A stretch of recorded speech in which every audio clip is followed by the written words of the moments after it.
All right, this first one I wrote in 2012. It's called Don't Text Me.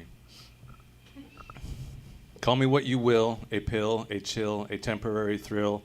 Call me what you feel ideal. Call me when the time is right, in night, in fright, in sudden flight.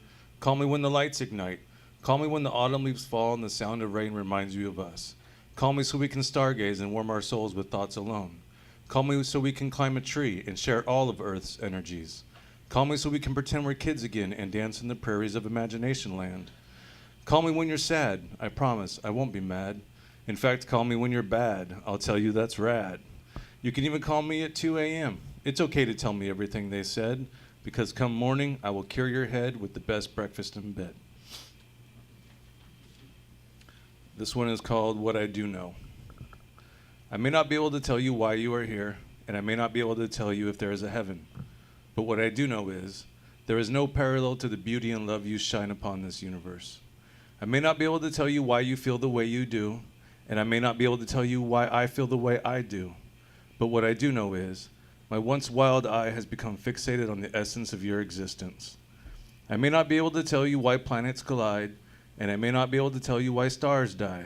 But what I do know is, you have created a gravitational pull that tugs at this meteor I call my heart. I may not be able to tell you what the future holds, and I may not be able to tell you if the past is relevant. But what I do know is, all of time stands still when you let me feast upon the passion you possess for me.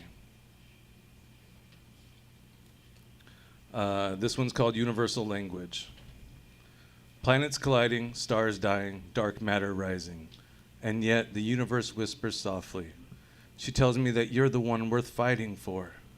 No longer convinced of coinciding coincidences, they remind me that only minutes may remain to once again capture the fruits of your flesh. When I see you, my pulsating heart races towards you, creating a polarization that attracts the light you shine. Your vibrant eyes, your luscious lips, your pervasive passions, tugging me towards you as if you are the moon and I am the submissive sea.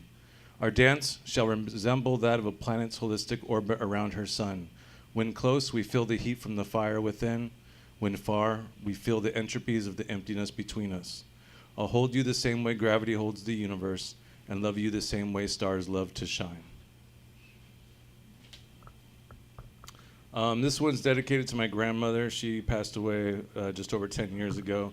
She loved writing poetry, and unfortunately, she passed before I got into poetry myself, but I do remember growing up, her having an influence on me.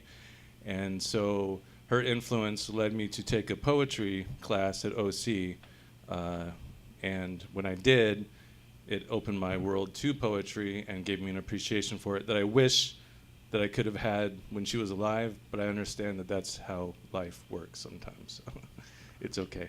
This one's called For You. I listened to the ocean today. It reminded me of you. Everything reminds me of you. Wind, land, love. It all reminds me of a life once cherished. Ah, yes, the days of glory, when to believe is to become, and to become is to behold. You were always the one who cared, the heart, the proud, the pure. You were always the one who would sacrifice it all. Fragments of a broken dream are the only means of seeing you now. Nothing is the same without you here. The family, the holidays, the humility. Nothing is the same without your beautiful soul. But a conversation as fragile as the sea is now what defines me, and I will always carry the light you shine, the bright, the bold, the beautiful, just like you. Sorry. All right, so I got one more. This one's actually not a poem. It's one of my favorite comedians who passed away from pancreatic cancer, and he was one of the best, and he was one of the most profound in his time. And towards the end of his career, this is something he said at the end of his stand-up routine. He says, "The world is like a ride in an amusement park, and when you choose to go on it, you think it's real because that's how powerful our minds are. The ride goes up and down and around and around. It has thrills, chills, and it's very brightly colored, and it's very loud, and it's fun for a while. Many people have been on this ride a long time, and they begin to wonder, hey, is this real, or is this just a ride? And other people have remembered, and they come back to us and they say, hey, don't worry, don't be afraid, ever, because this is just a ride. And you know what we do? Well, we kill those people.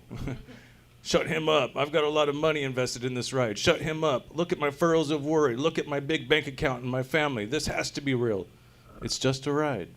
But we always kill the good guys who try to tell us that. You ever notice that? And let the demons run amok. But it doesn't matter because it's just a ride. And we can change it at any time we want. It's only a choice. No effort, no work, no job, no savings of money. Just a simple choice right now between fear and love. The eyes of fear want you to put bigger locks on your doors, buy guns, close yourself off. The eyes of love instead see us all as one. Here's what we can do to change the world right now, to a better ride. Take all that money we spend on weapons and defenses each year and instead spend it feeding and clothing and educating the poor of the world, which it would pay for many times over, not one human being excluded, and we can explore space together, both inner and outer, forever in peace. Bill Hicks, 1993. Thank you.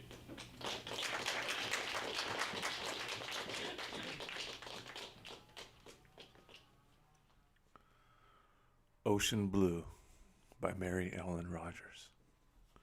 Recited by Joseph Rogers.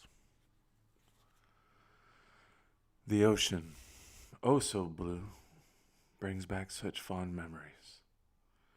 How I long once more to stand upon the shore, to watch the birds flying overhead. How it seems to call to me with its waves pounding against the shore. In and out, in and out. They gently flow over the soft sand between my feet. The smell of the ocean's breeze as it lingers in the cool night's air. Oh, how I love the beautiful sea. The gulls with their lonesome cries filling the night as they search for morsels below. The sounds of the ships blowing their horns as the fog rolls in. All these sounds are beckoning me. They're saying, come back home to me. For you see, the ocean will always be home to me. Wherever I am, far or close. That is what the ocean is to me. Home.